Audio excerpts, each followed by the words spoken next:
ചങ്കിടിപ്പോടു കൂടിയാണ് ട്രാഫിക് സിനിമയുടെ അതേ രംഗങ്ങൾ കാണുന്നത് പോലെയാണ് ഈ ദൃശ്യങ്ങൾ നമുക്ക് കാണാൻ കഴിയുന്നത്. 1.5 ദിവസം എടുത്താണ് ഐഫോണിൽ ദൃശ്യങ്ങൾ ചിത്രീകരിച്ചത്. മണ്ണാർക്കാട് പച്ചക്കറി മാർക്കറ്റ്, കുമരംപുത്തൂർ ചുങ്കം പ്രദേശം, വട്ടമ്പലത്തെ സ്വകാര്യ ആശുപത്രി, ക്ലിനിക്ക് എന്നിവിടങ്ങളിലായാണ് വീഡിയോ ചിത്രീകരിച്ചത്. വീഡിയോയുടെ അണിയറ പ്രവർത്തകർ ഗുഡ് ഈവനിംഗ് സുജയിൽ തത്സമയം ചേരുകയാണ്. നമുക്ക് അവരെ സ്വാഗതം ചെയ്യാം. ആദ്യം തന്നെ നിങ്ങളോട് പറയേണ്ടത് വെൽ ഡൺ ഗൈസ് എന്നാണ്.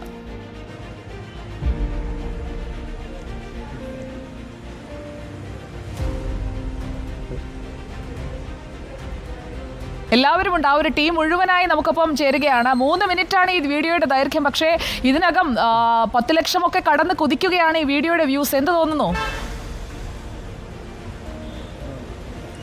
വളരെ സന്തോഷം തോന്നുന്നുണ്ട്. പിന്നെ ഞങ്ങൾ ഒട്ടും ഇത്രയും എക്സ്പെക്റ്റ് ചെയ്തിരുന്നില്ല. പിന്നെ ഇതിൽ ഞങ്ങളെല്ലാവരും ആ ടീം വർക്ക് കൊണ്ട് മാത്രമാണ് ഇങ്ങനൊരു ഇതിലേക്ക് എത്താൻ സാധിച്ചത്. പിന്നെ എടുത്തു പറയേണ്ട ഒരു ഇത് പറഞ്ഞു കഴിഞ്ഞാൽ നമ്മുടെ നാദൃഷ്കയാണ്.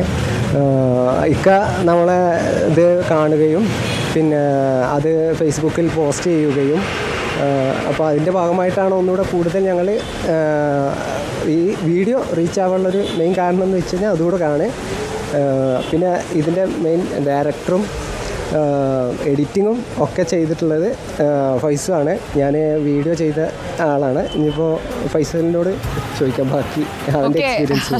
മുഹമ്മദ് ഫൈസൽ ആളൊരു കില്ലാടിയാണ് കേട്ടോ. ആ വീഡിയോയെ കുറിച്ച് അതേ പറയാനുള്ളൂ. ആളൊരു കില്ലാടിയാണ്. അഭിനയമായാലും അതിൽ എഡിറ്റിംഗ് ആയാലും എല്ലാം കൊണ്ടും.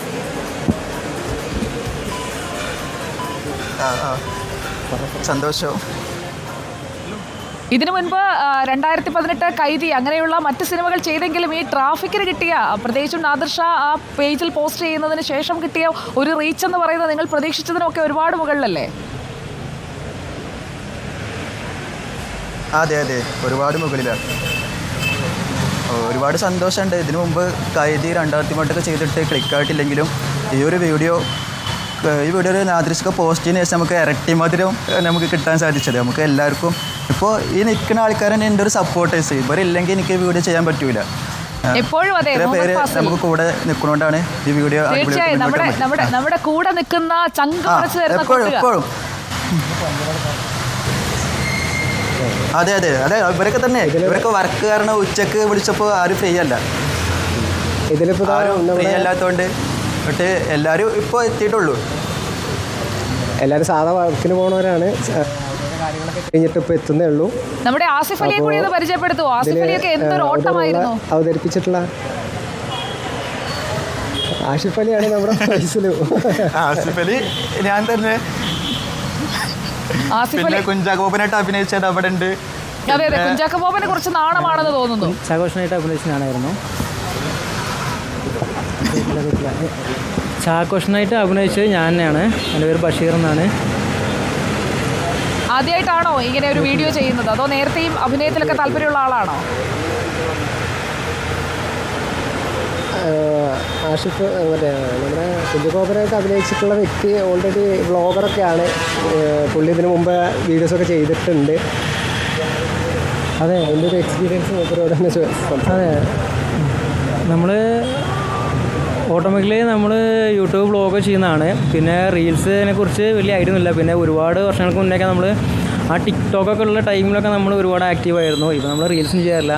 പിന്നെ നമ്മുടെ സുഹൃത്ത് മുഖാന്തരമാണ് ഫസലിനെ ബന്ധപ്പെട്ടത്. അങ്ങനെയാണ് നമ്മൾ ആളെയൊക്കെ പരിചയം. അങ്ങനെ നമ്മൾ ഇതിൽ അങ്ങനെ കയറുകയുണ്ടായത്. എന്തായാലും നല്ലൊരു എക്സ്പീരിയൻസ് ആണ്. അത് നമ്മളെ സഹകരിച്ചിരുന്ന മറ്റൊരു ചേട്ടൻ്റെ കൈമാറാം. ഞാനാണ് ബൈജു പുന്നന്തരൻ്റെ വീഡിയോ ചെയ്ത്. അതിൽ എനിക്ക് വളരെ സന്തോഷമുണ്ട്. നമ്മളെ ഇതിന് സപ്പോർട്ട് ചെയ്ത ഫാസിൽ, ക്യാമറമാൻ, എല്ലാവരും നന്നായിട്ട് ഹാർഡ് വർക്ക് ചെയ്തിട്ടുണ്ട്. എല്ലാവരെയും സപ്പോർട്ട് കൊണ്ടാണ് ഇതേപോലെ ഒരു വലിയൊരു വീഡിയോസ് വരാൻ കാരണം. അപ്പോൾ ഇതിൽ നല്ല സന്തോഷമുണ്ട്. പിന്നെ അതേപോലെ നാദിർഷയൊക്കെ നമ്മളെ വീഡിയോ ഷെയർ ചെയ്യുക, ലൈക്ക് ചെയ്യുക എന്ന് പറഞ്ഞാൽ അത് വലിയ കാര്യമാണ്. ഞങ്ങളെപ്പോലെ സാധാ ആൾക്കാർ ഇത്രയും വീഡിയോസുകൾ ചെയ്യാം. നാദിർഷയെ പോലെ വലിയ വലിയ ആൾക്കാർ സപ്പോർട്ട് ചെയ്യുന്നുണ്ട്. എല്ലാവർക്കും നന്ദി. ഞാൻ കൈമാറും. ഫാസിലുവിൻ്റെ ആദ്യത്തെ വീഡിയോ ഒന്നുമല്ല, ഇതിനു മുമ്പ് ഒരുപാട് വീഡിയോസ് ചെയ്തിട്ടുണ്ട്. ഇപ്പോൾ അമർ അക്ബർ അന്തോണി നാദിർഷയുടെ അന്ന് നല്ല രീതിയിൽ അത് ഹിറ്റായ റീലായിരുന്നു. അന്നും അദ്ദേഹം നല്ലൊരു പ്രശംസ ഞങ്ങൾക്ക് കിട്ടിയിരുന്നു. പിന്നെ ഈ നാട്ടുകാരുടെ നിരവധിയായ പേരുടെ ഒരു സപ്പോർട്ട് ആണ് ഞങ്ങളുടെ വിജയം. ഓക്കെ, നമ്മുടെ ഫാസിലിനെ ഫാസിലു എന്നാണോ വിളിക്കുന്നത് എല്ലാവരും? ഫസലുവിൻ്റെ ആദ്യത്തെ വീഡിയോ അല്ല ഇത്, ഒരുപാട് വീഡിയോ ഇതിന് മുന്നേ ചെയ്തിട്ടുണ്ട്. പക്ഷേ ഇതാണ് കുറച്ച് റീച്ചായത്. അതിന് മെയിൻ കാരണം നമ്മുടെ നാദിർഷക്കയാണ്. നാദിർഷക്ക അത് ഷെയർ ചെയ്തതിന് ശേഷമാണ് ഒരുപാട് ആളുകൾ അത് കാണാനിടയായി. എന്തായാലും ഇത് ഒരു കൂട്ടായ്മയുടെ ഇപ്പോൾ ഇവിടെ നിൽക്കുന്ന ഞങ്ങളുടെ എല്ലാവരുടെയും അതേപോലെ ഞങ്ങളുടെ കുറേ ആളുകൾ സപ്പോർട്ട് ചെയ്തിട്ടുണ്ട്. എന്തായാലും ഒരുപാട് നന്ദിയുണ്ട്, സന്തോഷമുണ്ട്. ഓക്കെ, സമയപരിമിതി ഉള്ളതുകൊണ്ട് ഞാനൊന്ന് ഇടപെട്ടതാണ്. അപ്പോൾ നിങ്ങൾ പൊളിച്ചു പ്രദേശ് എന്നാണ് നാദിർഷ ഇത് പോസ്റ്റ് ചെയ്തുകൊണ്ട് പറഞ്ഞത്. ഫാസിൽ ആദ്യത്തെ വീഡിയോ അല്ല ഇത്, മനസ്സിലായി ഒരുപാട് വീഡിയോകൾ ഒരുപാട് വർഷമായിട്ട് ചെയ്തുകൊണ്ടിരിക്കുന്നുണ്ട്. മനസ്സിലായി. അതില് ഇതിങ്ങനെ ഒരു ടേണിംഗ് പോയിന്റിലേക്ക് എത്തിയത് അമർ അക്ബർ അന്തോണി എന്ന് പറയുന്ന നാദിർഷ സംവിധാനം ചെയ്ത ഒരു സിനിമയുടെ ഷൂട്ട് ഫാസിലൂടെ ആണ്ട് ടീം ചെയ്തിരുന്നു. അതുമായി ബന്ധപ്പെട്ട ആ വീഡിയോ കാണുകയും നാദിർഷ ഡയറക്റ്റായിട്ട് ഫാസിലിനെ വിളിക്കുമ്പോഴാണ് സിനിമാ ഫീൽഡിൽ ഒരു ബന്ധം ഉണ്ടായത്.